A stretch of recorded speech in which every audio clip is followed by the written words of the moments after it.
제49회차 보문고등학교 편 시작하기에 앞서서 자, 오늘은 보문고등학교 교장 선생님께서 특별히 인사 말씀을 준비를 해주셨다고 해요. 그래서 박수로 저희 김재천 보문고등학교 교장 선생님을 무대 위로 모시도록 하겠습니다.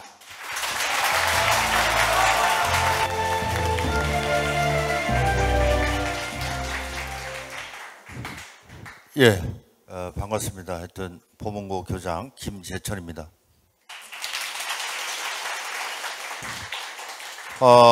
오늘 저희 학교에서 2023 사이언스 슬램 D 키워드로 즐기는 과학 이야기 행사를 우리 학교에서 갖게 돼서 매우 기쁘게 생각합니다. 특히 주제는 키워드 과학 대덕특구 50주년 성과라는 주제를 가지고 5분의 박사님께서 강의를 하시는 걸로 알고 있습니다. 하여튼 여러분들 그 과학에 관한 여러 지식을 오늘 5분의 그 박사님의 말씀을 잘 듣고 잘 배우는 그러한 계기가 됐으면 감사하겠습니다. 감사합니다.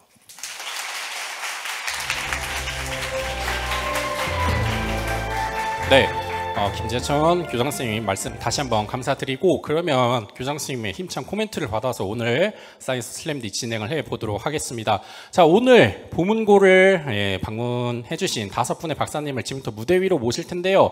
자, 예고를 보신 분들도 있으실 텐데 지금부터 박수 무대 위로 모시도록 하겠습니다. 한국화학연구원의 김동균 박사님, 한국전자통신연구원 김진겸 박사님, 한국원자력연구원의 전지한 박사님, 그 다음에 기업 진코어의 정유희 박사님, 한국항공우주연구원의 조남경 박사님께서 오늘 보문고에서 함께 해주실 예정입니다.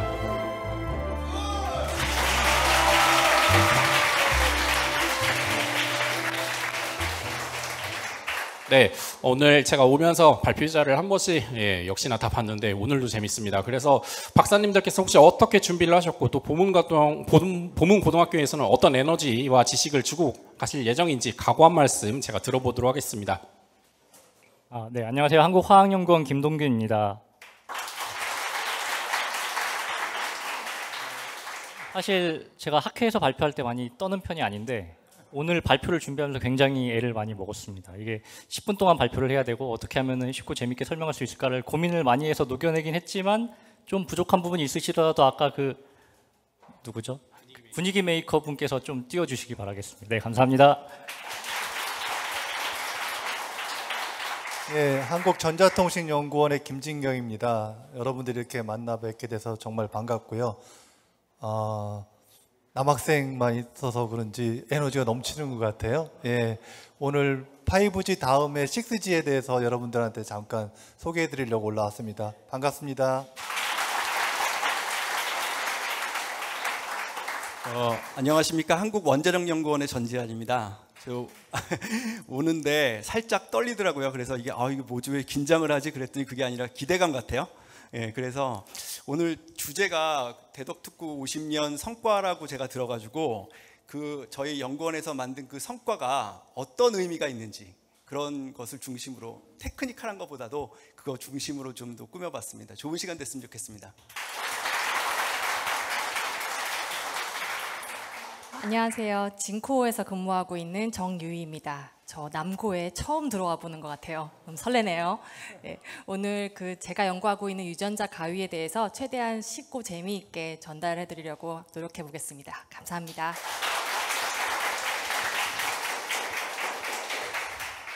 네, 저는 이제 한국항공우주연구원의 조남경이라고 합니다. 네, 오늘 이제 여기 너무 이제 이렇게 생동감 있는 에너지를 주셔서 너무 감사하고, 오늘 하여튼 이 짧은 시간이지만은 과학에 좀 흥미를 갖고 아주 제목처럼 이렇게처럼 좀 나도 박차고 일어났으면 좋겠다, 이런 생각을 모두 다 가져주셨으면 좋겠습니다. 네, 감사합니다.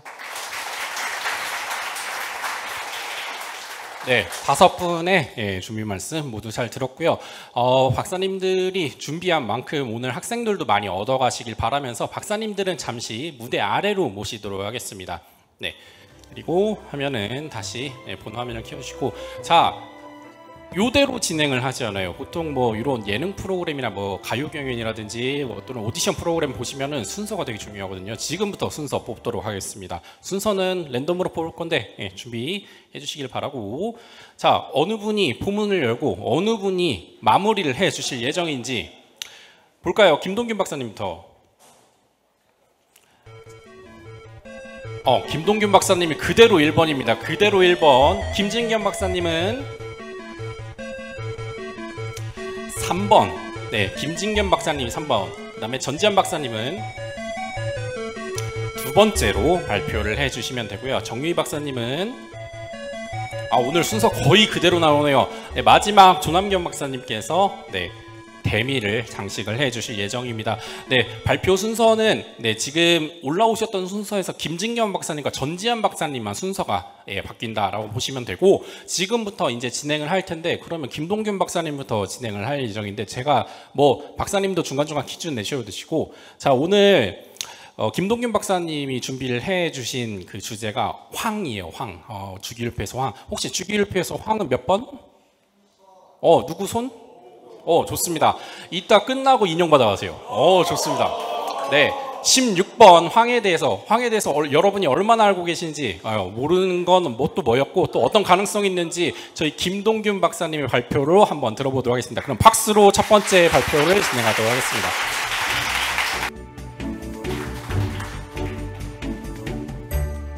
네, 안녕하십니까. 한국화학연구원 고기능고분자연구센터에서 즐겁게 연구하고 있는 김동균입니다.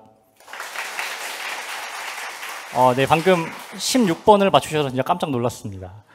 네, 저는 오늘 골칫덩어리 황 폐기물의 변신이라는 주제로 발표를 진행하도록 하겠습니다. 먼저 들어는 보셨겠지만 조금 생소할 수도 있는 이 황에 대해서 간단하게 소개드린 다음에 황 폐기물이 왜 현재 문제가 되고 있는지, 그리고 이런 문제를 해결하기 위해서 어떤 연구들이 진행되고 있는지 보여드린 다음에 화학이 우리의 미래를 위해서 어떤 일을 해야 하는지에 대해 이야기하겠습니다. 먼저 황은 방금 친구가 말씀해 주신 대로 원자번호 16번입니다. 원자번호 16번이고, 그러면 황은 몇 쪽에 속할까요? 혹시 아시는 분? 16쪽입니다. 네, 맞습니다. 네, 황은 16쪽에 속하고 원자번호 16번이고 유황이라고도 불립니다. 그래서 황은 지각에서 7번째, 그리고 우주 전체에서는 10번째로 많은 원소이고요. 상온에서 이렇게 8개의 황 원자가 왕관 모양의 고리를 형성하고 안정적인 구조를 이루고 있고, 자연 상태에서 화산 그리고 온천 근처에서 이렇게 원소 상태로 발견되는 몇 안 되는 원소 중에 하나입니다. 그리고 황은 고대 문헌에서도 등장한 것과 같이 인류의 역사와 굉장히 오랫동안 함께 해왔습니다. 그래서 구약 성서에서는 그 신이 타락한 도시 소돔과 고모라를 유황 불비로 멸망시킨 이야기가 적혀 있고요. 그리고 황은 온도를 가하게 되면 이렇게 노란색 고체에서 빨간색 액체로 변했다가 온도를 더 높여주게 되면 이렇게 파란 불꽃을 내면서 활활 타게 됩니다. 그리고 끓는 점이 444.6도로 매우 높아서 지옥을 유황으로 된 끓는 연못이라고 묘사한 것이 아닌가 생각이 됩니다. 이렇게 들어보면 황이 굉장히 유해하고 무서운고 위험한 물질인 것 같죠. 근데 황은 그 원소 상태로 봤을 때 순수한 황 자체는 냄새도 없고 독성이 매우 작습니다. 그런데 황이 포함된 이런 황화합물들은 일부 심한 냄새가 나고 일부 강한 독성도 지니고 있으며, 그리고 황이 반응해서 생성되는 이산화황이라든지 황화수소 같은 가스들은 굉장히 불쾌한 냄새가 나고 고농도에서 독성도 가지고 있기 때문에 주의를 하셔야 합니다. 그런 황은 그럼 어디에 사용될까요? 황은 그 생물학적인 필수 원소로서 메티오닌과 시스테인과 같은 아미노산에 포함되어 있고요. 이런 아미노산들은 그 생명체의 그 몸을 구성하는 필수 성분 중에 하나입니다. 그리고 산업적으로는 황산과 같은 기초 화학 원료를 만들거나, 그리고 화약, 성냥, 비료, 그리고 타이어의 가황 반응 등에 널리 활용되고 있습니다. 그런데 이렇게 쓰임새도 많고 그 고대로부터도 사용되었던 이 황이 현재 문제가 되고 있습니다. 여기 보시면 전 세계에서 황 생산량이 8,200만 톤가량 연간 생산되고 있고요. 이렇게 생산되는 황은 앞서 말씀드렸던 그런 다양한 분야에 응용되고 나서도 이렇게 원활하지 않게 사용되고, 이렇게 많은 양이 황이 산처럼 이렇게 전 세계 곳곳에 쌓여 있게 됩니다. 이런 일들이 왜 일어날까요? 왜 일어나냐 하면은 바로 석유와 관련이 있습니다. 이 석유는 그 약 5억 년 전에 지구 그 해양 생물들이 죽고 퇴적이 되어 지각 속에서 그 고온과 고압 환경에서 이렇게 탄화수소화된 것으로 예상이 되는데요. 이런 과정에서 봤을 때 그 생명체 속에 들어있던 그 황이 그대로 원유 속에 이렇게 0. 몇 %에서 2% 정도 이렇게 남아있게 됩니다. 그래서 이렇게 남아있는 황을 우리가 원유 정제 과정에서 이렇게 끓는 점에 따라서 그 등급을 나누고 이렇게 나눈 것을 연소시켜서 에너지원으로 우리가 사용하는데, 이때 황이 만약에 들어있게 되면은 이산화황과 같은 유해 물질이 대기 중으로 발생하겠죠. 그럼 이게 문제가 될 수 있기 때문에 보통 탈환 공정을 거쳐서 이 황을 제거하는 과정을 거치게 됩니다. 근데 우리가 에너지를 점점 더 많이 씀에 따라서 우리가 그 탈환 공정으로부터 빼내는 그 황의 양도 점차 늘어나게 되고 우리가 사용하는 것보다 더 많은 양의 황이 발생하고 있기 때문에 이렇게 앞서 보여드린 사진처럼 황이 이렇게 전 세계 곳곳에 쌓이게 되는 문제가 발생하는 것입니다. 여기서 문제를 하나 드리겠습니다. 이렇게 황이 많이 발생한다고 했죠. 그럼 1kg의 황이 얼마 정도 할까요? 아시는 분? 찍으면 됩니다. 네. 힌트는 없습니다. 네. 대충 말씀해 주세요. 4,200원 훨씬 쌉니다. 32원보단 비쌉니다. 거의 비슷합니다. 네. 황은 지난 5월 가격 기준으로 톤당 108달러 정도로 돼서 현재 원화로 환산하면 1kg에 한 140원 정도, 그래서 거의 유사한 가격을 맞췄고요. 굉장히 싸죠. 근데 사실 이게 원유가가 유가가 올라서 이 정도지 지난 몇 년 전쯤으로 계산해 보면은 수십 원대에서 거래되고 있었습니다. 그래서 국내는 우리나라는 세계 정유 산업의 그 기준으로 봤을 때 한 5위 정도의 원유 정제 능력을 가지고 있습니다. 우리나라에서 현재 생산되는 대부분의 그 황들은 탈환 공정으로부터 생산된 황들은 중국으로 수출이 되고 있는데요.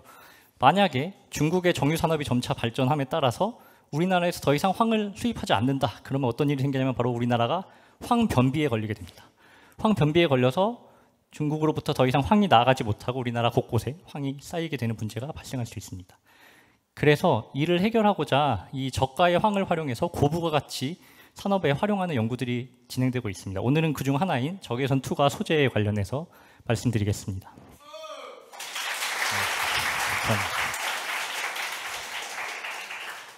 그래서 적외선이라는 것은 눈에 보이지 않는 가시광선 너머에 있는 그 빛인데, 이 적외선이 통과되는 이 소재를 사용하면 어디에 활용할 수 있느냐 하면은 코로나19와 같은 것을 진단할 수 있는 열 화상 카메라라든지, 그리고 자율주행 나이트 비전, 그리고 인체 감지 스마트 센서 등에 적용 가능한 소재고요.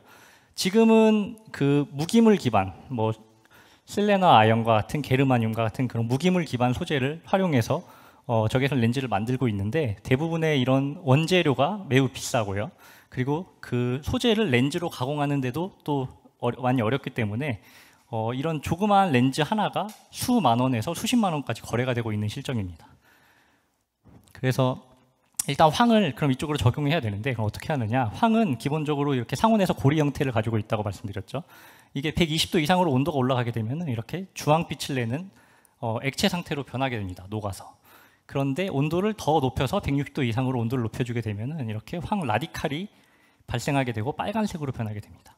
그리고 여기서 좀 더 시간이 오래 지나면은 이들끼리 연결이 돼서 길다란 황 고분자 사슬로 바뀌게 됩니다. 이거를 바로 사용할 수가 없는 이유 중에 하나가, 이게 상온으로 다시 온도가 떨어지게 되면은 이렇게 길게 자랐던 황이 다시 이런 고리 형태로 돌아가는 성질을 갖고 있기 때문에 이를 막고 안정적인 소재로 만들어주기 위해서 선형 황 고분자에 이런 가교제라는 분자를 섞어서 이렇게 그물처럼 화학 구조를 엮어주게 됩니다. 그래서 이런 고분자를 역가황 고분자라고 부르고요. 일반적으로 그 우리가 타이어를 만들 때 고분자 사슬에다가 황을 소량 넣어서 만드는 그물 같은 구조를 만드는 반응을 가황 반응이라고 합니다. 근데 이거는 그 반대로 황이 많은 상태에서 이 가교제 분자를 소량 넣어서 만들기 때문에 역가황 반응이라고 부르고요. 네, 알겠습니다. 네. 그래서 저희는 이 TVB라는 가교제를 사용했는데, TVB라는 가교제를 사용해서 이렇게 이렇게 160도에서 도는 과정 중에 똑똑똑 가교제를 떨어뜨리고 이게 10분 정도 더 반응을 돌리면 이렇게 고체가 됩니다. 고체가 된 것을 이런 몰드에 넣어서 원하는 형태로 찍어내면은 손쉽게 이런 역광원적 필름을 만들 수가 있고요. 간단하죠. 이 라면 끓이기보다 훨씬 쉽습니다. 그래서 이렇게 만든 소재는 굉장히 우수한 적외선 투과도를 가지고 있고 기존 소재 대비 딱딱한 성질이 있어서 우리가 고온까지 100도까지 올려도 렌즈로 사용하기에 충분한 강성을 가지고 있습니다. 또한 무기물 소재와 다르게 이렇게 자가 치유라든지 깨진 소재를 다시 성형해서 재활용할 수도 있습니다. 근데 이 적외선광학 소재 자체만으로는 응용이 황을 활용하는 데 좀 한계가 있을 수 있기 때문에 사람들은 저와 같은 다른 과학자들은 이 황 고분자를 만들어서 리튬 황 전지라든지 마찰전기 나노 발전기, 중근소 흡착제, 항균 그리고 난연 소재 등 다양한 분야에 응용하는 연구를 활발하게 수행하고 있습니다. 네. 오늘 강연을 마치기 전에 이 이야기를 좀 드리고 싶습니다. 현재 우리는 굉장히 화학이라는 학문 덕분에 굉장히 편리한 삶을 살고 있습니다. 옷이라든지 휴대폰이라든지 자동차라든지 각종 주방 육신 제품 그리고 플라스틱 용기들 이런 것들에 도움을 받아 편리한 삶을 살고 있는데 사실 이러한 소재들은 전부 그 출발점이 석유입니다. 석유에서 납사라는 물질이 나오고 그 납사로부터 이 모든 물질들이 만들어지는데요. 그 이면에는 황 폐기물 문제뿐만 아니라 지구 온난화, 미세 플라스틱, 폐플라스틱, 전자 폐기물 등 다양한 문제들이 여전히 발생을 하고 있습니다. 제가 오늘 화학이라는 툴을 활용해서 황 폐기물 문제를 해결하기 위한 작은 노력들에 대해서 이야기를 들었었는데 여기 계신 그 미래의 주역 여러분들께서 이것보다 더 나아가서 우리가 산적해 있는 이런 문제들을 그리고 지구를 위해서 화학이라는 툴을 잘 사용하셔서 멋진 미래를 만들어 주시기를 바라면서 오늘 강연을 마치도록 하겠습니다. 감사합니다.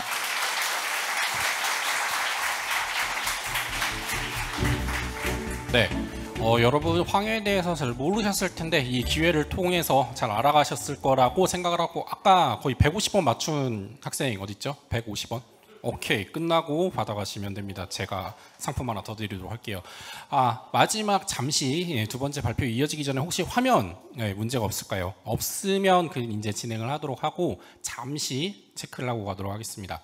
친구들 시간 잠깐 남는 사이에 저희 사이언스 슬램티 유튜브 구독, 좋아요 가장 빠르게 하는 친구 인형 하나 드릴게요. 좋습니다. 저 보여주세요. 화면 보여줘. 나와서 보여주세요 저한테. 미리 구독을 해놨을 수도 있지. 생방송을 보고 있었다고? 오케이, 지금 구독 눌러주시면은 좋습니다. 꿈돌이 꿈순이 친구들의 여론에 의해서 순위를 드리도록 하겠습니다. 좋습니다. 하고 저희 화면이 지금 계속 살짝 오늘 문제가 있는데 오늘 저희가 상품이 떨어지면 제가 만들어서라도 드릴게요. 한국원자력연구원의 전지한 박사님과 함께 하도록 하겠습니다. 그럼 큰 박수로 모시도록 할게요. 오래 기다리셨습니다. 그만큼 부응하도록 하겠습니다. 원자력연구원 전지한입니다. 제가 방금 소개해 주셨지만 제가 잡은 제목은 우리도 있다. 빌 게이츠가 픽한 게임 체인저입니다. 여긴 사우디아라비아예요. 사우디아라비아 하면 무슨 생각들이 드세요? 그렇죠. 아마도 대부분의 사람들은 석유가 풍부한 부자 나라 이런 생각이 들 겁니다. 석유 한 방울도 안 나는 우리나라 입장에서 이렇게 석유가 많이 나면은 무슨 걱정이 있을까 이렇게 싶기도 하죠. 그런데 예전에요, 사우디의 전 석유 장관이 이런 얘기를 했대요. 돌이 없어서 석기 시대가 끝난 게 아니다. 석유가 있어도 사람들이 석유를 사지 않는 시대가 올 것이다. 아마도 석유에만 의존하는 사우디 경제에 대한 경고일 겁니다. 그래서 사우디는 에너지 다변화를 꾀하거든요. 그 중에 하나가 원자력이에요. 그래서 그들은 원자력 발전소를 국내에 건설하기로 결정을 했는데 문제는 사우디 안에 이것을 감당할 만한 원자력 전문가들이 별로 없다라는 거예요. 그래서 그들은 어떻게 하냐면 젊은 인재들을 뽑아서 원자력 선진국에 보내서 원자로 설계 기술을 배우기로 해요. 그리고 그들이 보낸 곳이 어디일까요? 맞습니다. 우리 대한민국, 그것도 어디? 대전입니다. 제가 몸담고 있는 원자력 연구원인데요. 실제로 사우디 40명의 사우디 엔지니어들이 대전에서 3년을 살았어요. 3년을 살면서 바로 저희 옆에서 우리가 설계한 소형 원자로 스마트에 대한 기술을 전수받고 돌아갔습니다. 그래서 저는 오늘 여러분들과 그들도 배우고 간 우리 고유의 소형 원자로 스마트에 대한 이야기를 좀 해보고자 합니다. 소형 원자로 하면 전기 출력으로 말하면 300메가와트 이하의 원자로를 얘기해요. 여러분들이 흔히 보는 원자력 발전소들이 보통 1000메가와트 내외거든요. 그러니까 좀 작죠.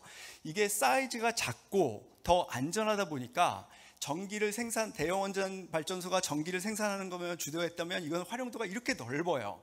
그러다 보니까 많이 지금 개발을 하고 있거든요. 2022년 IAEA 자료에 따르면 한 80여 기가 개발되고 있대요. 80여 종의 소형 원자로들이.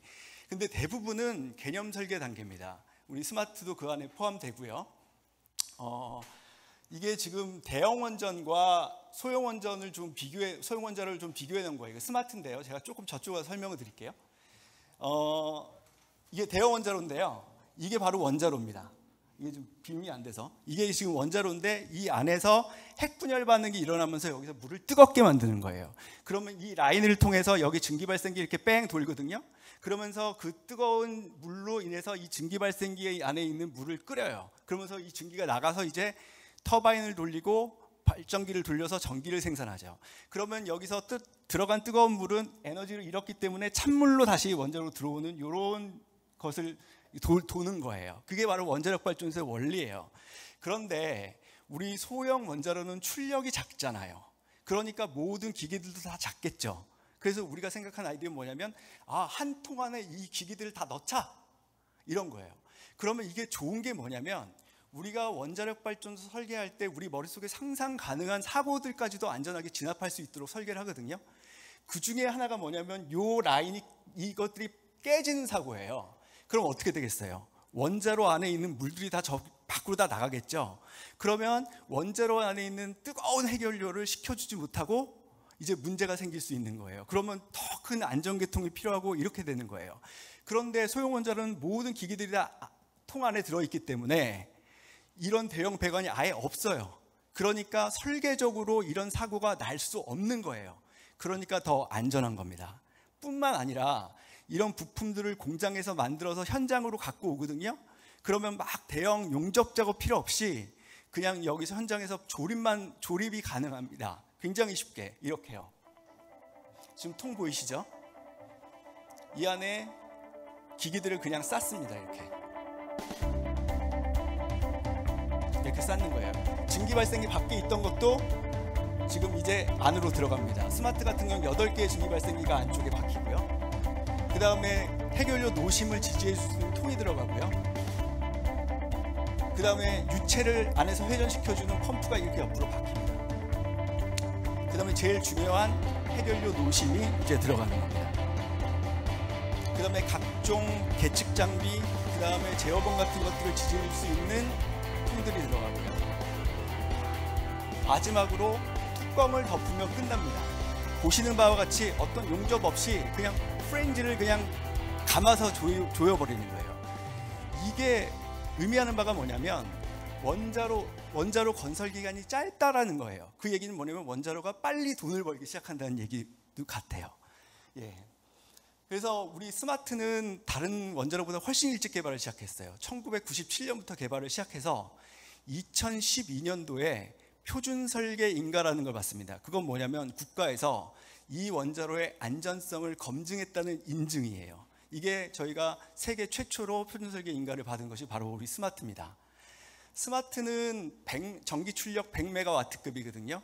그래서 이 정도는 어떤 규모냐면 10만 정도 되는 인구 규모의 전기를 공급하거나 전기하고 물을 공급할 수 있는 규모가 되는데요. 제가 오기 전에 한번 조사해봤더니 한 동구가 한 20만 되더라고요. 그러니까 이 정도 규모면 스마트 2대면 모든 것이 커버 가능하다. 이렇게 여러분 머릿속으로 상상을 하시면 될 것 같아요.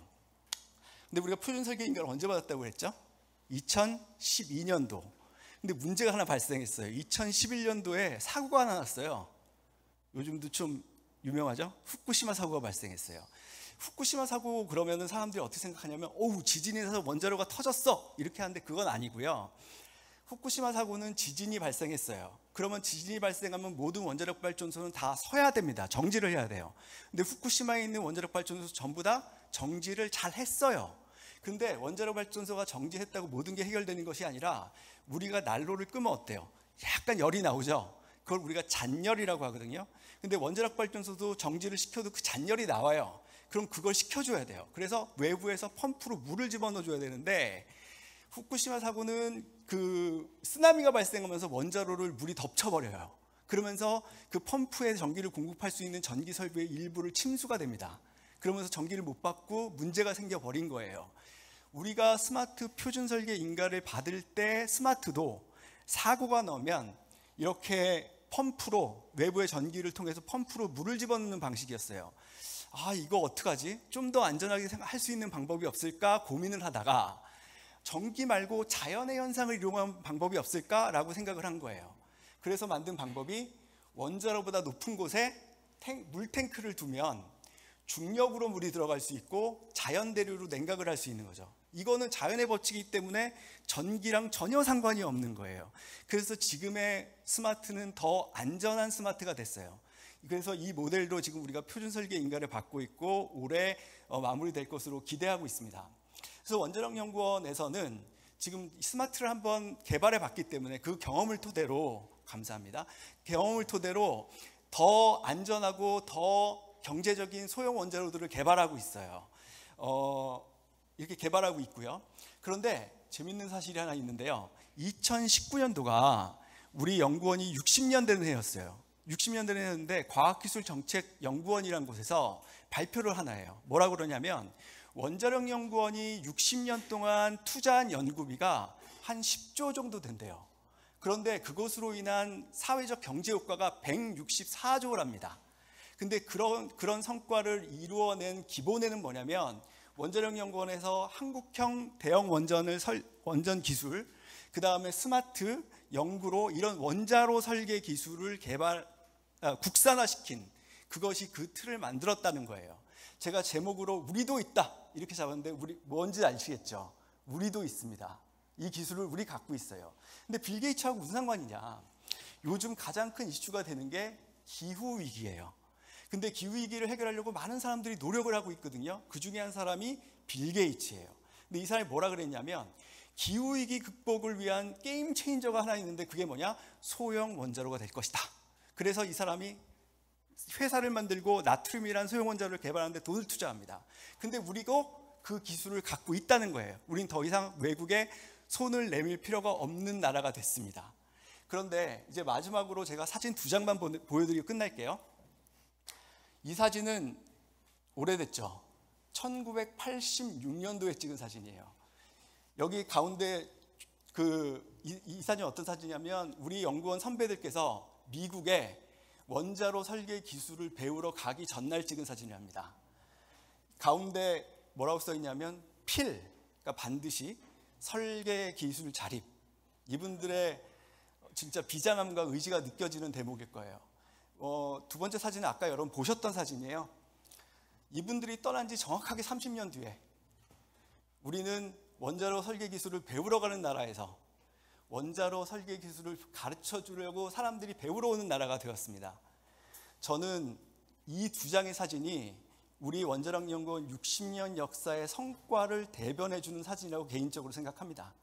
그 일을 지금 대덕특구 50년의 역사와 함께 했고 우리 연구원은 더 열심히 해서 더 50년, 100년을 더 안전하고 더 경제적인 원자력 기술을 개발하면서 이 대덕특구와 함께 할 것이라고 저는 생각합니다. 감사합니다.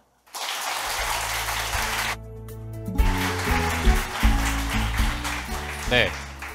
정말 똑똑한, 이름 잘 지은 것 같아요. 정말 똑똑한 원자로인데 여러분 아까 그 후쿠시마 그 시뮬레이션 해주실 때 되게 몰입도가 높았는데 여러분들이 모르셨던 부분도 알 수 있었고 또 한국 원자력연구원의 대표 사례 같이 우리나라는 항상 이제 배워온 나라에서 이제는 이제 배움을 주는 나라로 지금 변하고 있어요. 그래서 주로 다른 나라에도 기술 원조를 한다든지 ODA 사업 같은 걸 한다든지 다양하게 이루어지고 있는데 여러분들이 또 나중에 어떤 도움을 또 줄 수 있을지도 기대를 해봅니다. 자, 세 번째 발표는 한국전자통신연구원 애트리라고 하는데요. 한국전자통신연구원의 김진겸 박사님께서 준비를 해주셨는데 혹시 내가 쓰는 핸드폰이 5G 요금지다 있나요? 오, 5G 제대로 느끼나요, 속도? 저는 아마 처음 썼던 휴대폰이 2G? 그 시절부터 지금 뭐 4G, 지금 저도 5G를 쓰고 있는데 오늘 박사님께서는 저는 진짜 생소해요. 6G, 예, 다음 세대를 이야기를 해주신다고 하는데 과연 어떤 이야기일지 큰 박수로 모셔보도록 하겠습니다. 안녕하세요. 예, 한국전자통신연구원의 김진경입니다. 아까 5G 말씀하셨는데 지금 뭐 LTE 4G 사용하시나요? 예, 데이터 무제한. 오, 예, 요금제 뭐 10,000원 이상. 뭐, 예, 알뜰폰 쓰시는 분. 아, 예. 우리 이동통신 연구하는 사람들 사이에서 그러니까 농담처럼 얘기하는 게 있어요. 5G는 영어고 한글로 하면 뭐라고 읽어요? 5G. 예. 그다음에 6G는 6G. 예, 5G에서 드디어 6G로 올라왔다. 예, 이렇게 얘기를 하는데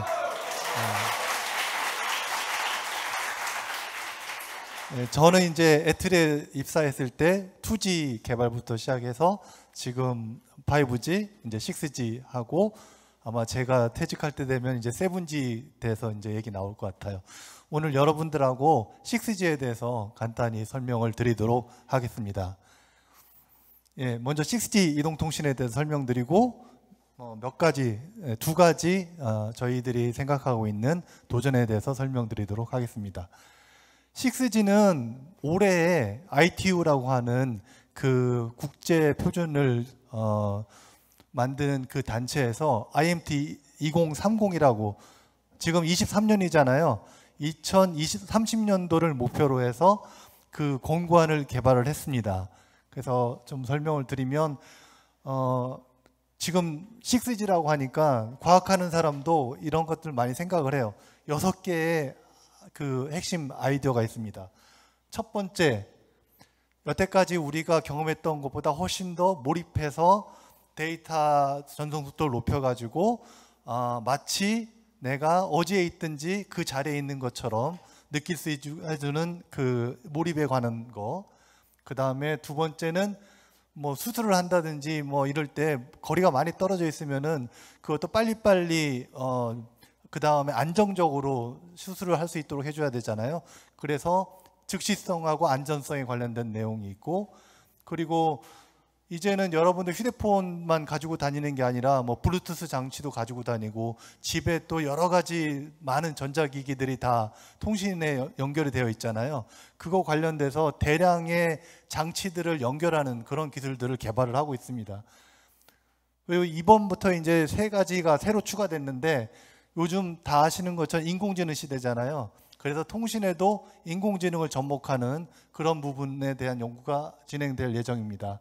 그리고 주파수 대역이라고 하는 것들 여러분들 들어보셨는지 모르겠는데, 뭐 무선랜 같은 경우는 2.4기가, 뭐 5.8기가 이렇게 되지만 그 이상도 쓰고 있거든요. 뭐 28기가라든가 60기가라든가 아니면 그 이상도 쓰는데, 주파수가 대역이 올라가면 올라갈수록 센싱이라고 해서 감지할 수 있는 해상도가 점점 늘어나요.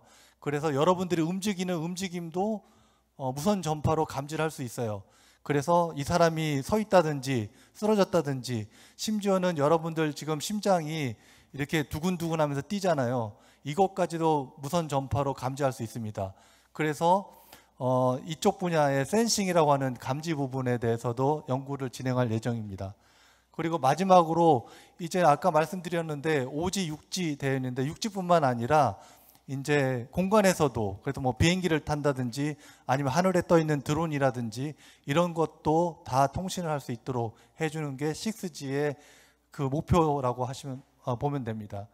그래서 이런 것들을 달성하기 위해서 그냥 무작정 연구할 수 없잖아요. 그러니까 요구사항이라는 걸 정의를 했어요. 그래서 속도는 얼마가 돼야 되고, 그 다음에 뭐 레이턴시라고 하는 아까 말한 즉시성은 얼마나 돼야 되는지, 그런 부분들을 정의를 했는데, 여기 위에 있는 것들은 새롭게 정의된 부분이고 밑에 그 연두색으로 되어 있는 거는 지금 현재 상용화되고 있는 5G의 개선이라고 생각하시면 됩니다.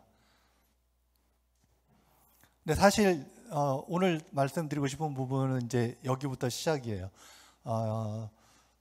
여태까지 이제 통신이라고 하는 거는 굉장히 빠른 속도에 치중이 되어 있었어요.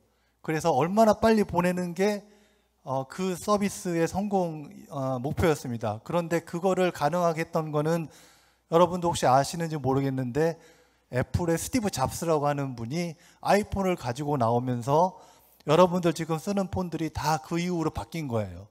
예. 그전에는 사실 데이터에 대해서 크게 필요로 하지 않았어요.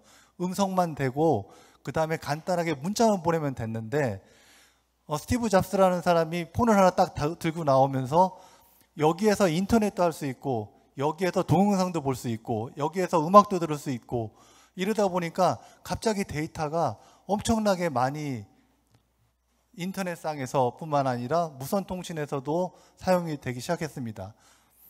그런데 사실 이제 좀 새로운 패러다임이 우리 눈앞에 다가오고 있어요. 어쩌면 여러분들은 그 시대를 살 수 있을 거라고 생각을 하는데 인공지능을 이용을 해서 영상을 만들 수 있는 세상이 왔습니다. 여기 보시는 것처럼 그 왼쪽에 있는 사진 보면 밑에 영어로 써 있긴 한데 뭐라고 돼 있어요? 햄버거 사진이라고 돼 있어요. 그러니까 햄버거를 그럴듯하게 만들어낸 거고 또 오른쪽에 있는 사진은 여자가 웃고 있는 모습을 좀 만들어 달라. 그러니까 여자가 웃고 있는 모습을 만들어줬어요. 여태까지 이런 것들은 다 사람이 작업을 해서 사진을 찍든가 아니면 손으로 그리든가 컴퓨터 이용해서 뭐 드로잉을 하든가 이런 식으로 했는데 이제는 이 밑에 있는 걸 전문 용어로 프롬프트라고 하는데 프롬프트만 만들어주면 이런 식으로 그 이미지를 만들어줘요. 뭐 예를 들어서 똑같은 사진인데 웃고 있는 사진을 뭐 그려달라고 하든지 울고 있는 사진을 그리고 달라든지 눈을 감고 있는 사진을 그려달라.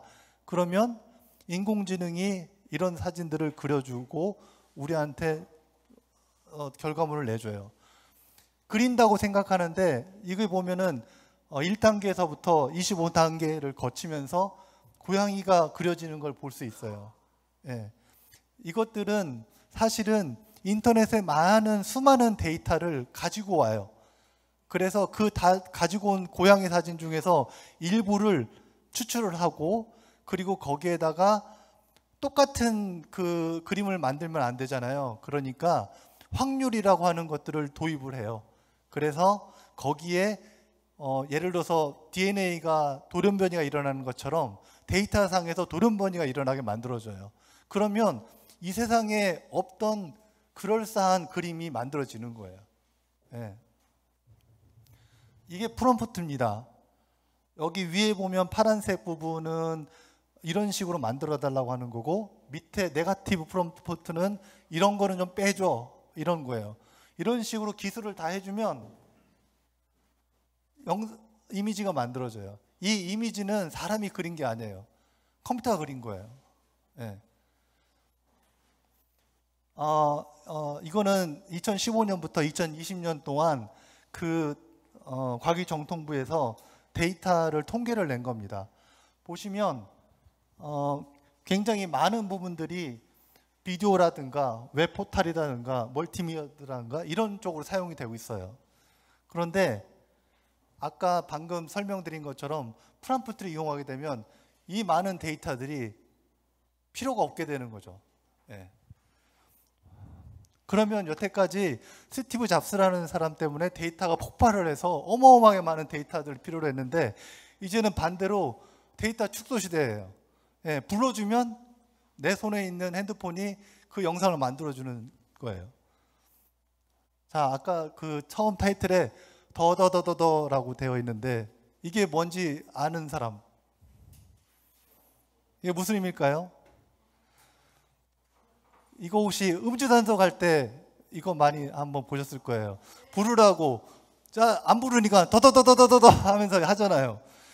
이게 무슨 얘기냐면 여태까지 제가 더더더더에서 어떤 설명을 하기 전까지는 이게 전혀 무슨 의미인지 몰랐잖아요.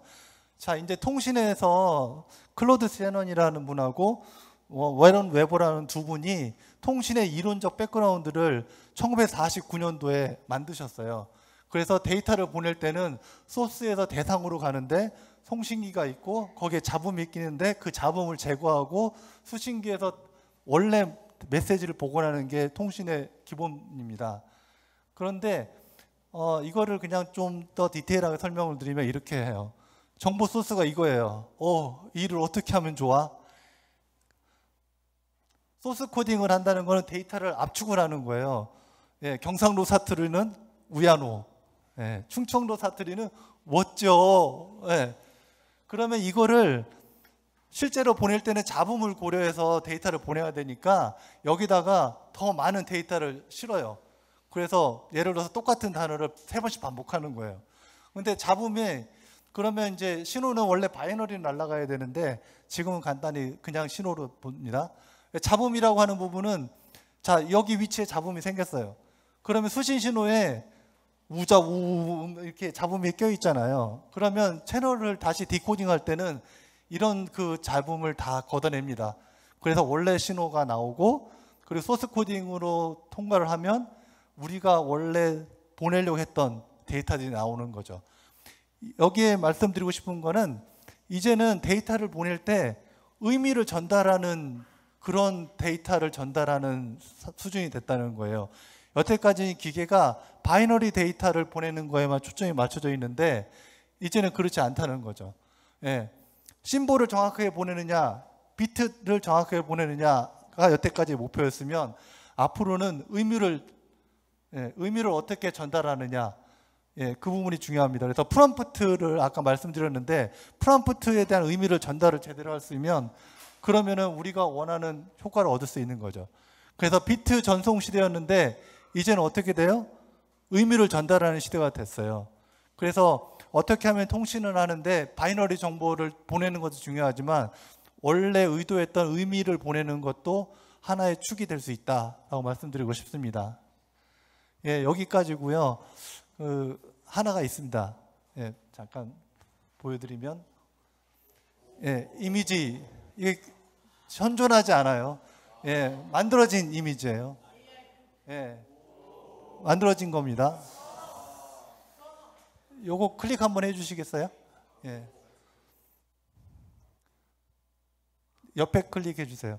이거를 이제는 아까 말씀드린 것처럼 이미지만 만드는 게 아니라 동영상도 만들어줘요. 그럼 아까 제가 설명드린 대로 프롬프트라고 말씀드렸잖아요. 프롬프트를 기술을 하면 예를 들어서 구연동화 같이 책을 읽어주면 내 손에 있는 컴퓨터가 그 책에 맞는 영상을 만들어서 나한테 보여줘요. 예, 그러면 어떻게 되겠어요? 여태까지 나는 데이터가 어마어마하게 많이 필요했어요. 유튜브 동영상을 보기 위해서는 유튜브에 있는 많은 데이터를 다 받아가지고 봐야 돼요. 그러니까 아까 데이터 무제한, 어마어마한 요금 이렇게 될 수 있는데 프롬프트 이런 기술이 되면 데이터는 어마어마하게 줄겠죠. 그 대신 내 손에 있는 컴퓨터는 빵빵해야 됩니다. 예, 통신은 어쩌면 이렇게 나갈 수 있어요. 그런데 아직은 한계가 있습니다. 여러분 핸드폰에서 이런 영상을 만들지 못해요, 아직은. 예, 지금 저 영상을 만들려면 여러분 알고 있는 그래픽 4090 GPU 달려있는 그 컴퓨터에서 몇 시간을 돌려야지만 저게 나와요. 그렇지만 10년, 20년 되면 충분히 가능한 거라고 생각을 합니다. 예, 오늘 발표는 여기까지입니다. 감사합니다. 네, 역시 남고 아니랄까봐 예, 발표 내용 싹 잊어버리고 마지막에 예쁜 사진 둘만 기억하는 것 같은데, 자, 여러분들이 이제 6G 더 이후가 되면 7G, 이게 4G에서 5G 이게 숫자가 1 늘어난다, 한 세대 차이다라고 하는데 이동통신에서는 이 벌어지는 간격이 엄청 크다라고 하더라고요. 그래서 우리의 삶이 지금까지와는 이제 몇 년 후에는 또 완전 다이나믹하게 변할 수 있는데 그걸 기대를 해보도록 하겠습니다. 자, 저희 네 번째 발표는 진코어에서 이제 박사님께서 준비를 해주셨는데 사전에 저희 이제 얘기를 해주셨을 때 유전자 가위라고 얘기를 해주셨는데 혹시 유전자 가위가 노벨상을 몇 년에 탔는지 아는 사람? 2022? 작년? 아닌 것 같은데. 19? 17? 저기. 아, 저기. 정답. 2020년입니다. 2020년에 수상을 했고요. 제가 알기로는 2020년이고 엠마누엘 샤르팡티에 박사님하고 제니퍼 다우드너 박사님하고 이렇게 따신 걸로 알고 있는데, 자, 진코어는 한국생명공학연구원에서 나온 유전자 가위 연구소 기업이고, 오늘 저희 유전자 가위에 관련해서 유전자를 어떻게 편집하고 여러분들이 모르는 세계가 펼쳐질 것 같은데, 자, 저희 정유희 박사님의 발표를 박수로 모셔보도록 하겠습니다.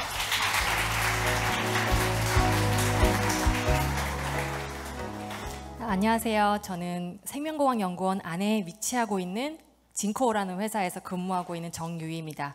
저는 유전자 치료제를 개발하고 있고요. 오늘 제가 유전자 가위로 어떻게 유전자 치료제를 개발하며 어떻게 이 제목에 보이시는 것처럼 난치성 유전 질환의 희망이라는 제목을 붙이게 됐는지 오늘 설명드리려고 합니다. 2020년 노벨 화학상 수상한 유전자 가위에 대한 설명을 먼저 드릴 거고요. 이 유전자 가위로 어떻게 난치성 유전 질환 치료를 하고 있는지, 사실 저희 회사에서도 치료제를 개발 중에 있는데 뭐 세세하게 어떤 질환을 하고 있다고 기밀이기 때문에 말씀드릴 수 없지만 재미있게 설명드려 보겠습니다. 먼저 제목을 한번 이렇게 붙여봤어요. 선천적으로 타고난 유전자는 바꿀 수가 없다라고 한번 질문을 해봤습니다. 유전자는 저희 부모님으로부터 전달을 받죠. 그래서 이렇게 이데오가 이데오를 낳는 그런 형질이 그대로 전달이 됩니다. 당연히 다음 세대로 전달이 됩니다. 그럼 이렇게 뭐 제가 선택하는 거 아니고 이렇게 받은 유전자가 나중에라도 혹시 바꿀 수 없을까라고 생각할 수 있는데, 당연히 바꿀 수가 있죠. 요즘 이렇게 성형 기술도 많이 발달이 되었고요. 그리고 쓰면 쓸수록 달라지는 형질도 있습니다. 이 좌안투수 보시면 왼팔이 훨씬 길죠. 하지만 이 투수가 아기를 낳는다고 해서 이 왼팔이 더 긴 아기가 태어나지 않는 것처럼 이 바꾼 형질은 다음 세대로 전달이 되지 않습니다. 그럼 이런 질문을 해볼 수 있겠죠. 그러면 유전자를 아예 바꿀 수가 없을까? 당연히 여기에는 원래 바꿀 수가 없다가 맞습니다. 하지만 유전자 가위 기술이 생겨난 이후로는 여기에 예스라고 대답할 수가 있게 되었습니다. 유전자 가위 기술은 보시면 2020년 화학상을 수여했고요. 이 두 여자 박사님들이 공동 수상을 하게 되었습니다. 이름은 크리스퍼-카스9, 이게 유전자 가위 이름인데요.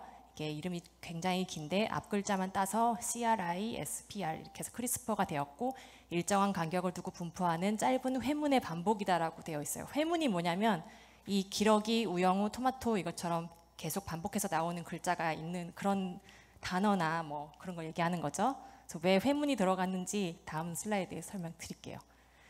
이 원래 유전자 가위는 이 두 사람이 새롭게 만든 게 아니에요. 원래는 박테리아의 후천적 면역 시스템입니다. 박테리아가 스스로를 지키기 위해서 만든 면역 시스템입니다. 제가 왜 이 그림을 가져왔냐면, 그 범죄자들이 범죄 현장에서 이렇게 지문을 남겨요. 그럼 지문은 굉장히 고유의 패턴을 가지고 있다고 하잖아요. 그래서 이 용의자들의 지문을 다 모은 걸 데이터베이스화를 해서 어떤 현장에 있는 지문을 맞춰와서 잡기도 합니다. 굉장히 유사한 시스템이 이 박테리아가 면역 시스템을 가지고 있습니다. 박테리아의 이 바이러스가 공격을 할 때 세포벽에 들어와서 본인의 핵산 유전 정보를 이렇게 밀어 넣습니다. 그래서 박테리아는 두 번은 안 당하고 싶어서 이 바이러스가 밀어 넣은 이 핵산의 정보를 차곡차곡 이렇게 반복적으로 가지고 있게 됩니다. 그러다 다음에 같은 바이러스가 또 들어왔을 때는 이 가지고 있는 이걸 RNA화를 해서 유전자 가위와 함께 싹둑싹둑 잘라버리는 역할을 하는 거죠. 즉 자기 자신을 보호하기 위한 면역 시스템입니다. 그래서 이 엠마뉴엘 샤르팡티에는 원래 이 미생물을 연구하는 분이었고, 제니퍼 다우드나는 RNA 연구자였는데, 이 두 사람이 협업을 해서 이 박테리아가 가지고 있는 시스템을 저희 인간이 사용할 수 있는 걸로 바꾼 거죠. 그래서 기술화를 시키는 것이 굉장히 대단하기 때문에 이렇게 사이언스의 논문도 나오고 상도 받게 되었습니다. 유전자 가위는 어떻게 작동할까요? 그냥 가위만 있으면 기술이라고 할 수 없습니다. 아무거나 다 자르면 안 되니까요. 그 찾는 기능에 자르는 기능 두 개가 같이 있어야지 유전자 가위 기술이라고 할 수 있습니다. 왼쪽 보시면 이 바코드처럼 딱 원하는 유전자에만 붙어야 되고요. 가위는 거기에 딸려가서 자를 수 있어야 됩니다. 오른쪽 보시면 이 세포 안에 있는 DNA를 이렇게 쭉 확대를 해보면 염기쌍들이 이렇게 위치하고 있는데요. 이 가이드 RNA, 이 찾는 역할의 가이드 RNA는 약 20개 정도의 딱 그 서열만 인식을 합니다.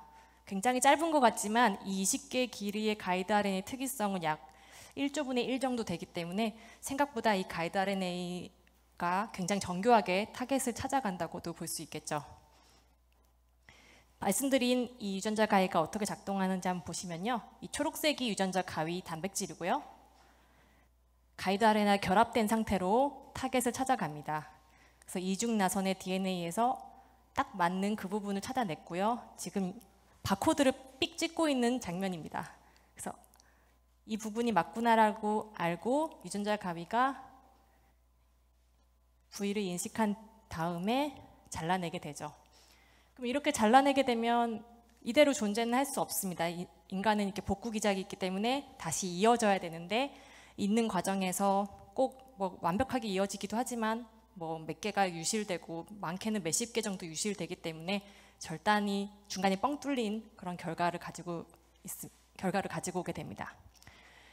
그래서 노벨위원회는 이 기술은 새로운 암 치료와 유전병 치료의 꿈을 실현할 수도 있다라는 가능성으로 이렇게 수여를 하게 되었다고 해요. 경리병동에 있는 10살 우밍환군은 지중해 예시로 빈혈을 앓고 어떤 있습니다. 질환에 사용이 적혈군의 헤모글로빈 가능한지 기능에 장애가 개발이 되고 생기는 있는지 난치성 보여드리겠습니다. 희소병으로 정기적인 수혈과 치료를 받지 않으면 장기가 파손될 수 있는 병입니다. 유일한 치료법은 골수 이식. 8년 동안 8천만 원을 들여 골수 이식자를 찾았으나 맞는 사람을 찾을 수 없었습니다. 마지막 희망은 아들과 골수가 맞는 자식을 더 낳는 것. 평소 건강이 안 좋아 무리였지만 엄마는 아들을 살리기 위해 4번의 유산 끝에 둘째 아들을 낳았습니다. 네, 지중해성 빈혈을 앓고 있는 아이의 얘기였고요. 이 나청 적혈구도 마찬가지로 같은 유전자에서 돌연변이가 생겨서 나오는 질환입니다. 이렇게 골수세포에서 적혈구 세포가 만들어지게 되는데요.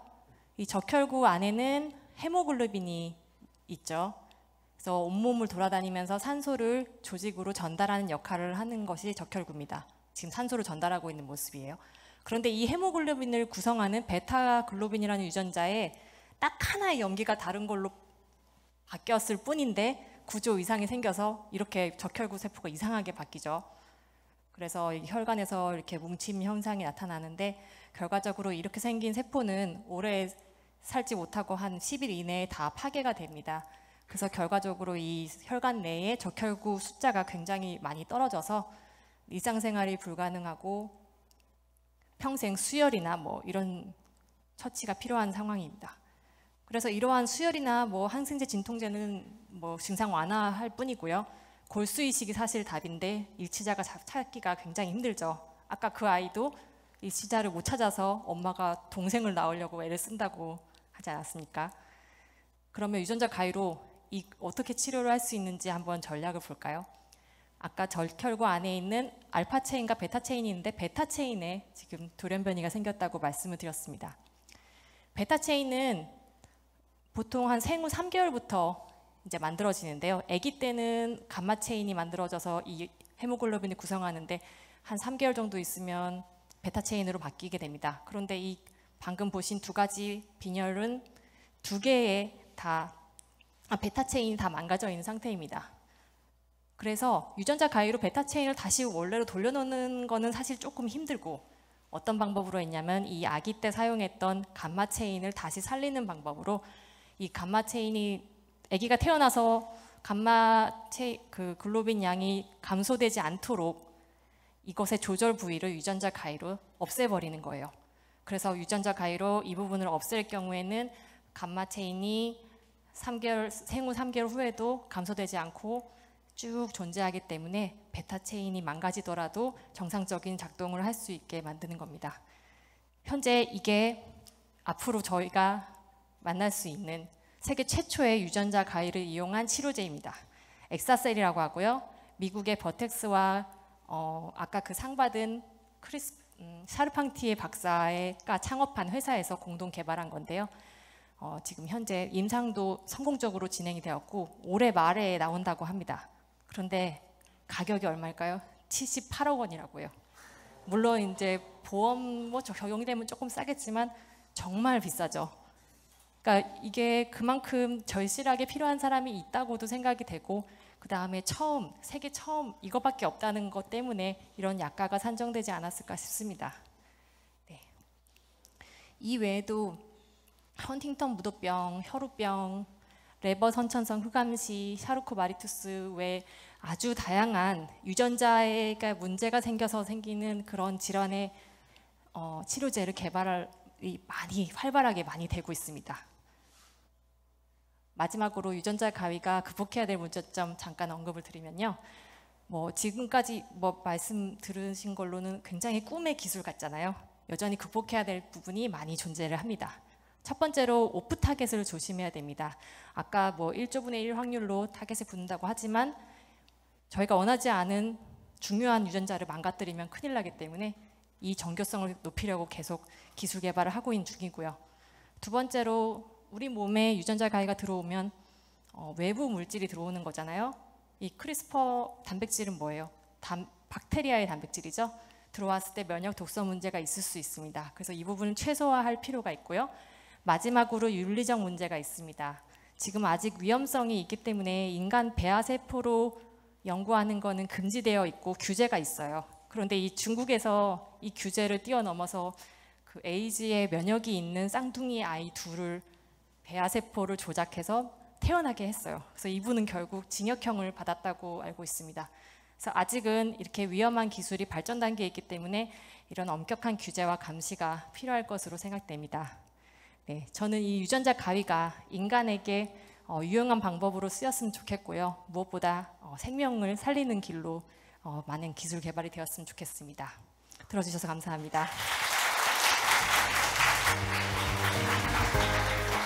네. 학생들이 옛날 영화라 봤을지 모르는데 그 가타카라는 영화가 있어요. 유전자.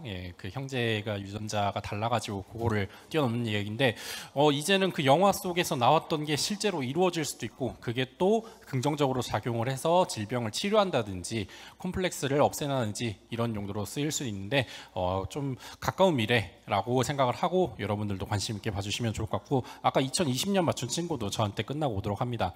자, 마지막 대미를 장식해줄 마지막 발표는 오늘 한국항공우주연구원의 조남경 박사님께서 준비를 해주셨는데 올해랑 작년에 약간 우리나라의 우주산업은 조금 굉장히 기쁜 상황이에요.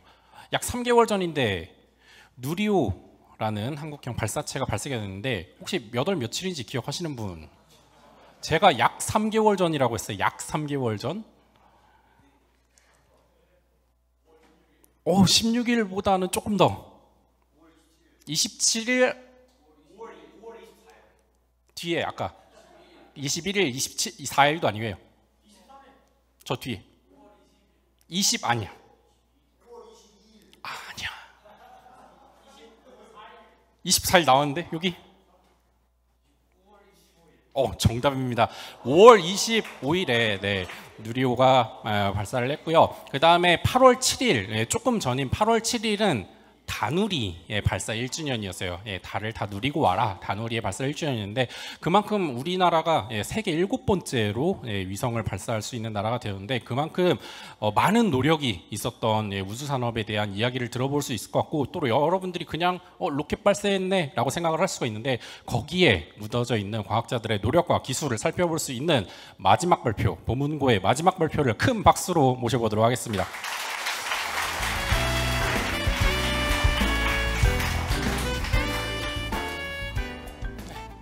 네, 마지막 발표 이렇게 하겠습니다. 네.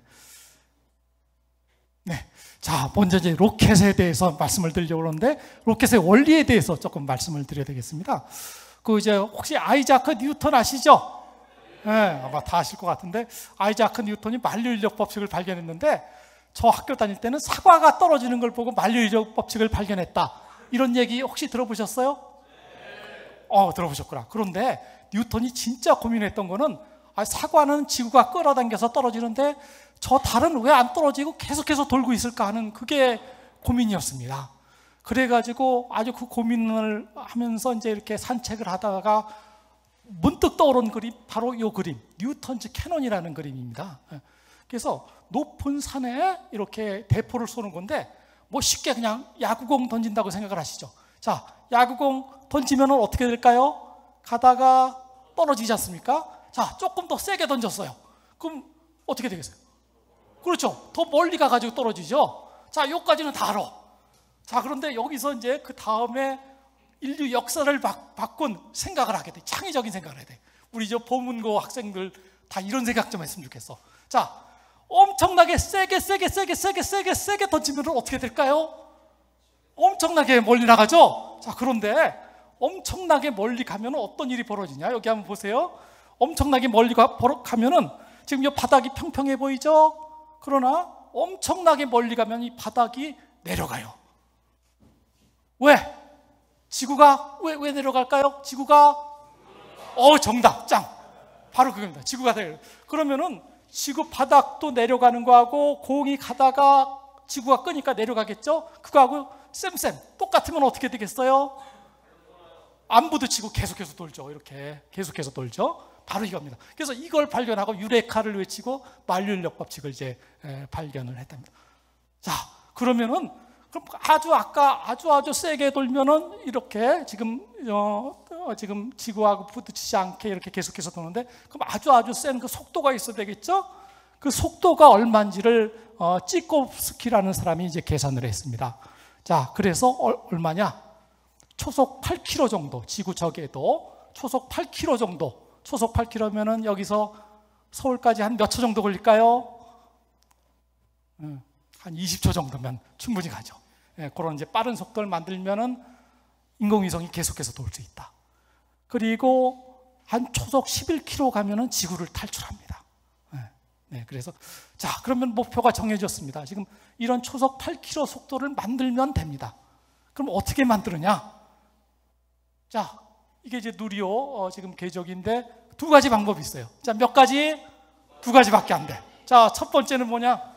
강력한 제트를 쏘는 거예요. 강력한 제트를 이렇게 쏘는 거예요. 자, 강력한 제트. 만화 영화에서 많이 보셨죠? 강력한 제트를 쏘면은 손 이렇게 하면은 앞으로 날아가죠.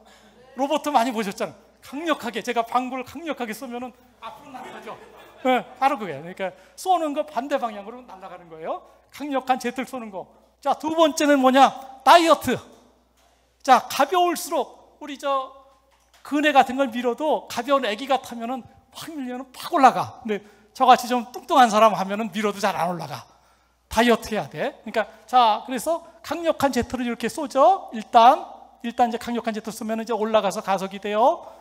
가속이 돼가지고 일단 연료 산화제를 다 썼어요. 그러면은 떨어져요. 이렇게. 그럼 떨어졌으니까 가벼워졌죠. 다이어트 됐죠. 더 빨라져. 자, 그 다음에 어느 정도 올라가다 이제 공기가 없어. 그러면은 여기 저 위성을 감싸고 있는 껍데기를 페어링이라고 하는 게 있어요. 페어링도 떨어뜨려. 더 가벼워졌어. 더 가속이 잘 돼.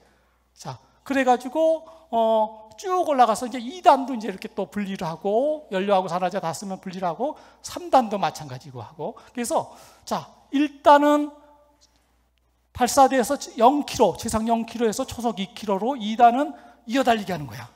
2km에서 4.5km, 3단은 최종 목표 8km까지 도달을 하는 거야. 이렇게 해가지고 하여튼 최종 8km 도달하면 위성을 떨어뜨리는 요가 이제. 그래서 두 가지 원리. 하나는 강력한 제트 분사. 자, 두 번째는 다이어트. 요 원리로 초속 8km를 만드는 거예요. 자, 그러면은 강력한 제트 분사하는 걸 조금 좀 자세히 말씀을 드릴게요. 자, 그러면은 보시면은 이제 지금 연료하고 산화제가 이렇게 해서 엔진에 들어가서 연소가 돼서 강력한 제트가 나오는 거예요. 그러면은 연료하고 산화제는 요 통에 로켓하고 같은 속도가 있다가 로켓보다 훨씬 빠른 강력한 제트로 나오죠. 자, 뭐가 변했을까요? 연료하고 산화제? 운동량이 변했어. 운동량. 혹시 운동량 보존 법칙 배워보신 분 계세요? 운동량 보존. 어우, 왜 이렇게 똑똑해? 운동량 보존 법칙. 자, 운동량 보존 법칙에 의하면은 연료하고 산화제 운동량이 변했어. 그러면은 반대 방향으로 로켓은 운동량이 변한 연료와 산화제 외에 나머지 여집합 아시죠? 여집합. 나머지 여집합은 반대로 가속이 돼. 그래서 로켓의 속도가 빨라지는 거야. 그렇죠? 그런데 이런 이제 운동량 보존 법칙이 꼭 뭐 로켓에만 있는 거 아니야? 맨날 하늘 나르는 새를 잠깐 봐요. 새 보면은 여기 새 날개 밑에 뭐가 있어? 여기 공기가 있잖아. 공기 날개짓 하잖아. 그럼 공기를 어떻게 하는 거야? 공기를 밑으로 운동량을 변화시켜 밑으로 내려가게 해. 그럼 그 반대, 나는 새는 어떻게 된 거야? 반대로 반대 방향으로 올라가. 이렇게 올라가. 그 다음에 헬리콥터 아시죠? 헬리콥터가 이렇게 돌아가지고 공기를 밑으로 내려가. 그럼 헬리콥터는 어떻게 돼? 나는 반대로 위를 뜨잖아. 그러니까 운동량이 변하니까 이렇게 뜨잖아. 그 다음에 쉽게 이렇게 풍선 만들어가지고 풍선을 꼭지를 풀면은 공기가 이렇게 나와. 그럼 뒤로 나오면은 풍선은 어떻게 돼? 반대 방향으로 가속이 되잖아. 그래서 운동량이 변하면은 가속이 된다. 이거 이제 운동량 보증 법칙 잘 아시는 이제 그게 원리가 돼야 되죠. 예. 자, 그러면 이제 아까 강력한 제트를 만든다고 말씀드렸는데 그 강력한 제트가 만들어지려면은 어떻게 해야 돼? 연소가 돼야 돼. 연료하고 산화제가 연속이 돼야 돼. 예. 그런데 그 연소가 된다는 거는 기름이 연료야. 그 연료를 산소하고 이제 결합해서 연소가 돼서 강력한 제트가 만들어지는 거거든요. 그런데 이게 이제 한 160년 전쯤에는 땅을 파다가 이제 기름이 나오면은 썩은 물이라고 그래서 버렸대. 기름의 어떤 그런 힘을 모르니까. 그런데 기름의 힘을 알게 되니까 놀라운 일이 벌어졌어. 혹시 아빠 차가 몇 마력쯤 되는지 아세요? 아빠 차 보통 90마력 이상이 돼. 90마력이라는 거는 90마리의 건장한 말이 끄는 힘을 내는 거야. 엄청난 힘이죠. 그래서 기름에 숨어있는 그 에너지, 화학 배우시면 결합 에너지라고 있어요.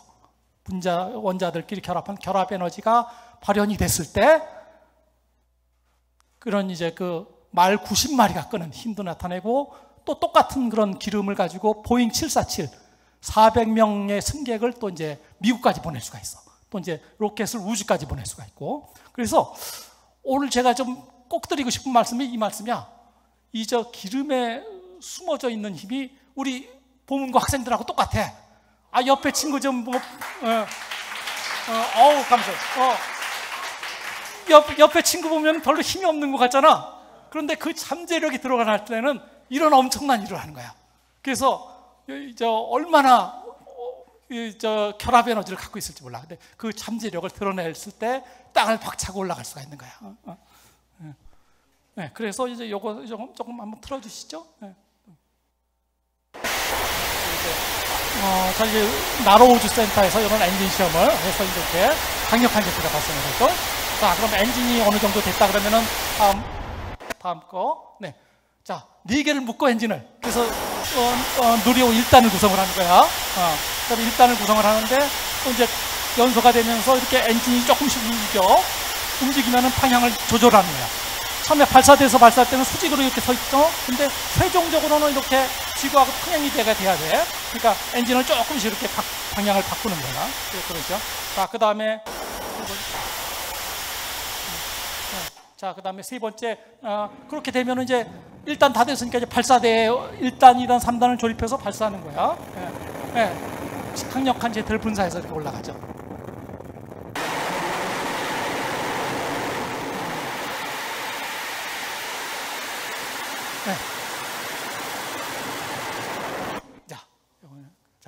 자, 그래서 그러면 이제 이런 로켓이 필요한 이유는 뭐냐?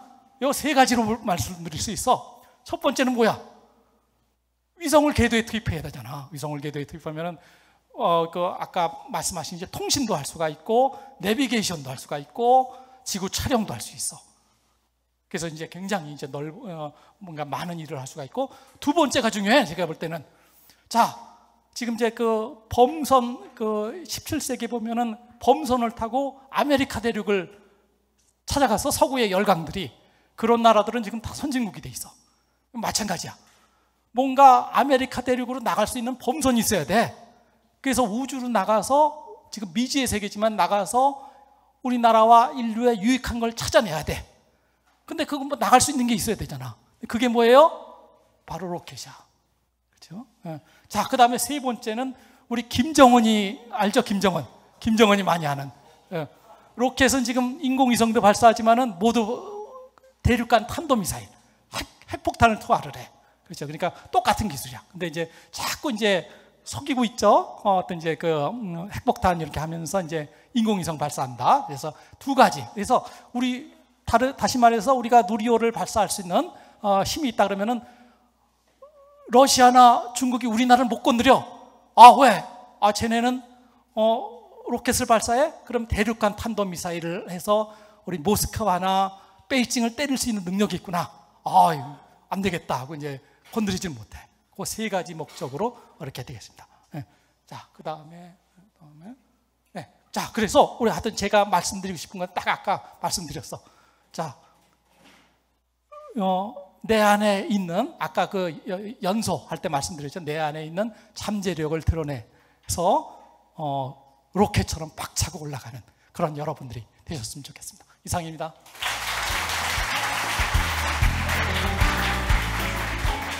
네. 좀 보문고 선생님인 줄 알았어요. 선생님이 그러니까 수업하시는 줄 알 만큼 진짜 친근하게 이제 맞춤형으로 설명을 잘 해주셨는데 여러분 말씀하신 것처럼 모두 가능성을 가지고 있는 보문고 로켓이라고 생각하고 또 무한한 가능성이 있는 우주로 나아갈 수 있는 여러분들이 되시길 바라고 우주 산업은 정말 가능성이 많은 곳이고 대전시도 여러분이 모르시는 것들도 있겠지만 수도권 다음으로 우주 기업이 제일 많은 곳이 대전이에요. 네, 하고 이번에 누리호에 쓰인 부품이 37만 개 정도 되는데 거기에 대전에 있는 기업들의 기술이 굉장히 많이 들어가 있는데 여러분들 대전 기업 또는 항우연, 항공우주연구원 또 천문연구원, 국방과학기술연구소 등등 다양하게 있는데 이런 분야도 많이 관심을 가져주시면 감사하겠습니다. 자, 5개의 발표 오늘 정말 이제 빠르게 지나갔는데 5개의 발표가 모두 끝났어요. 그래서 이제 공식적인 5개의 발표는 여기서 마치도록 하고 포인터만 다시 한번 부탁드릴게요. 네, 제가 이제 요 마감에 앞서서 자, 투표를 먼저 진행을 하도록 하겠습니다. 여러분들 핸드폰 가져오신 친구들이 있을 텐데 또는 이제 온라인으로 보고 계신 시청자분들께서는 화면에 있는 QR코드를 핸드폰으로 찍어주시면 되고요. 자, 여기 들어가시면은 투표 폼이 마련되어 있고 5명 중에 한 분을 찍어주시면 됩니다. 제가 항상 말씀드리는 게 누가 이거를 질적으로 누가 우수한 연구를 한다, 누가 더 뛰어난 연구를 한다라는 것에 투표를 하지 마시고요. 오늘 딱 5개를 들었을 때 나에게 가장 재미와 흥미, 과학적 지식을 준 나만의 과학자에게 투표를 해주시길 바랍니다. 그러면 오늘 우승하신 분은 저랑 같이 12월에 왕중왕전으로 갈 예정입니다. 앞에 이미 3월부터 지금 7월까지 발표자분들이 이제 좀 대기를 하고 계시고 오늘 8월 그다음에 9월에는 심지어 슬램디가 2번이에요. 두 분과 함께 10월, 11월 함께 왕중왕전으로 갈 예정이고요. 네. 고르기 힘들 거예요. 저도 오늘 굉장히 고르기 힘든데 여러분들 오늘 보문고와 함께한 과학자분들 좀 보문고에 가장 큰 매력을 주신 과학자는 누구실지 조금 이따가 투표 결과는 취합을 하면서 마무리를 하도록 하겠습니다. 그 다음에 차회 예고를 제가 좀 안내를 드릴 텐데 차회는 저희가 원래 보통 한 달에 한 번을 하는데 다음 달은 2번을 합니다. 그래서 여기 있는 친구들이 현장에는 오실 수는 없지만 다들 이제 유튜브 구독을 해주셨다고 믿고 온라인으로 함께 해주시면 되고요. 9월 14일은 대성고등학교에서 진행을 하고 19일은 남대전고등학교에서 진행을 할 예정입니다. 그래서 여러분들 이제 또 10월 행사 또 내년에도 슬램디는 계속될 예정이니까 많은 과학 관심을 가져주시길 부탁드립니다. 자, 그러면 지금 이제 마지막 소감을 듣기 위해서 저희 5분의 과학자분들을 다시 무대 위로 한번 모시도록 하겠습니다.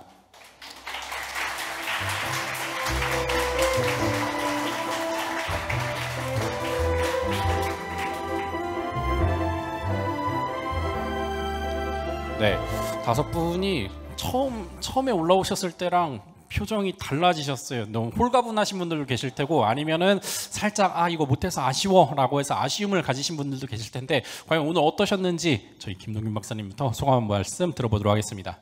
네, 오늘 이렇게 열정이 넘치는 보문고에서 학생 여러분들의 그 많은 에너지를 받으면서 발표할 수 있어서 너무 좋았고요. 그리고 저는 또 뒤에서 첫 번째 발표하고 좀 홀가분하게 나머지 발표를 들었는데 다른 박사님들의 발표 듣고도 너무 재밌었습니다. 네, 좋은 기회를 주셔서 감사합니다.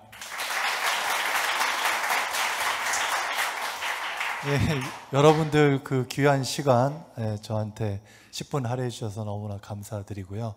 여러분들한테 기억에 남는 이 시간이 됐으면 좋겠습니다. 감사합니다.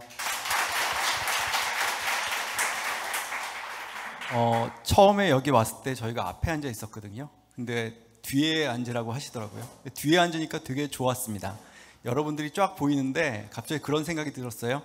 10년 후에 대덕단지 60년 된 여기 있는 분들이 여기 서서 발표할 수도 있겠다 이런 생각이 들었습니다. 예, 오늘 너무 즐거웠습니다. 감사합니다.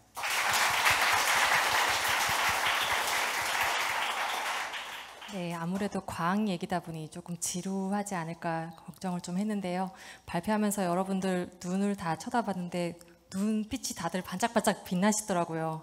그래서 깜짝 놀랐어요. 네, 다들 이렇게 과학에 관심도 많으시고 이렇게 알고자 하는 열정이 가득한 것 같아서 이 대전에 있는 고등학교의 미래가 아주 밝은 것 같습니다. 저도 대전 출신이거든요. 네, 오늘 재밌게 들어주셔서 정말 감사드립니다. 네. 네, 아유, 이제 저는 깜짝 놀라서 아까 지금 말씀하셨듯이 놀란 게 이렇게 그 정성스럽게 다 최고 모범생들만 여기 오셨나요? 어떻게 이렇게 한 분도 좀 조시는 분들로 없고 이렇게 하시는 게 너무 감사하고 우리나라 미래가 밝구나 이렇게 느꼈습니다. 그래서 지금 오늘 보여주신 이런 열정을 매 순간순간마다 보여주셔서 하여튼 나라의 큰 일꾼이 되셨으면 좋겠습니다. 네. 제가 올해 고등학교를 여러 곳에서 함께하고 있는데 정말 보문고가 에너지가 제일 넘치는 것 같았고 집중도 최고였던 것 같고요. 오늘 함께해 주셔서 너무 감사드리고 우승자분께는 제가 지금 안고 있는 제일 큰 꿈돌이를 드릴 예정이고 그 다음에 오늘 퀴즈 맞힌 학생들은 끝나고 나서 인형 같이 받아가시면 되고요. 아쉽게도 여러분들의 투표 결과가 나왔는데 딱 한 분밖에 우승자를 드릴 수 없다는 점은 알아주시길 바라고 우승자 이외에도 모든 분들이 오늘 좋은 강연을 해주셨고 또 여러분들이 말씀을 주셨지만 제가 항상 드린 말씀이 여러분들이 이 강연을 듣고 나서 향후의 과학자의 꿈을 조금 더 이제 이루셔가지고 그때 같이 이 무대에 다시 섰으면 좋겠습니다. 그래서 오늘 우승자 발표를 끝으로 우승자 소감까지 듣고 마무리할 예정인데 우승자 나왔나요? 네. 오케이, 준비됐고 저희 박사님들 살짝 양쪽으로 물러나시고 저희 우승자 함께 보도록 하겠습니다. 일단 누굴까요? 자, 일단 효과음 조금 자체적으로 내면서 두구두구 하면서 자, 49회 보문고에서 함께한 슬램디의 우승자는 어느 분이시죠?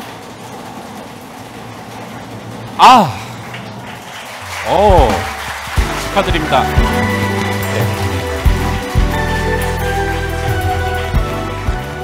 예상하셨을까요, 전지현 박사님? 그래도 우승자 소감을 안 들어볼 수가 있습니다. 저희 전지현 박사님의 우승 소감 한번 들어보도록 하겠습니다.